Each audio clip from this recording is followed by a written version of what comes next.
This is your intrepid host, L.A. Marzulli, on the Fringe Radio Network. You're listening to Acceleration Radio, and thanks for tuning in. Folks, we've got Gary Stearman on the line here. We're excited about that. Always good to talk to my elder brother, as I affectionately call him. Gary, thanks, and welcome to Acceleration Radio. My pleasure, L.A. That is younger brother. Let's get right into it. A lot of chatter out there about September.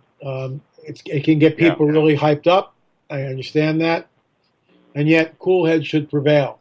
I'm not banging the sensationalistic drum, although I did have some intel that came across my desk, which I did go and broadcast when I was on Hagman and Hagman show a couple of days ago.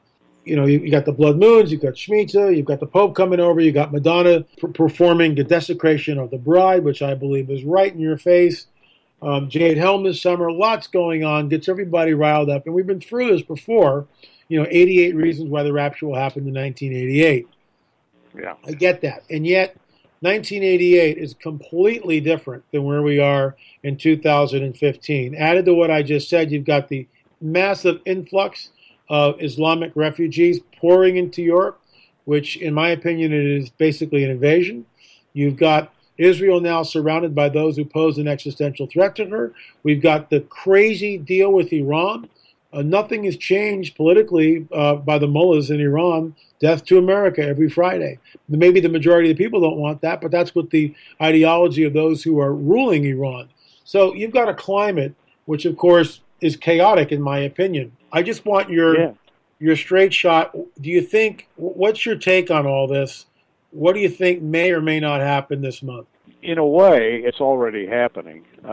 There is just a general feeling of instability on every level. Right. There's instability in Europe. The European Union just isn't a union anymore. It's starting to be every man for himself, and I think we're going to see dissolution there. I think we're seeing the Chinese take a double take on what they thought was a sure thing for their economy. We're seeing the princes, the Saudi princes over there trying to guard their households, Sure. which, by the way, is prophetic. It's mentioned in Scripture. Ezekiel mentions Sheba and Dedan and how they will live in fear and trembling at the time of the latter-day invasion. And little clues of all kinds. Joel talks about the moon shall turn to blood before the great and terrible day of the Lord. You really have to be sort of obtuse not to take notice of these things, L.A.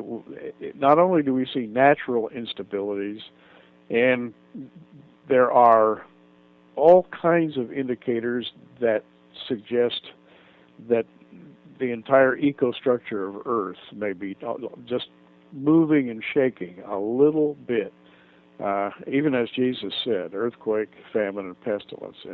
And we've got all the above beginning to happen. I think we're seeing the very beginning of it, and isn't it a quote-unquote coincidence that it's all happening at the time of the fourth blood moon that's been so much talked about lately? One of the more interesting coincidences in modern history, I think. Fascinating. Absolutely fascinating. Gary, thanks so much for coming on the show. Really appreciate it. Thank you so much, L.A. Talk to you soon. Okay. Folks, that was Gary Stearman of Prophecy Watchers, and if you haven't seen the new show with Gary and Bob, definitely check it out. Cutting edge stuff. Gary Stearman, they're on all sorts of different channels right now, and they've just done a fabulous job launching Prophecy Watchers. Thanks for listening. Remember, folks, I'll see you either on the air or in the air. Good night, everybody.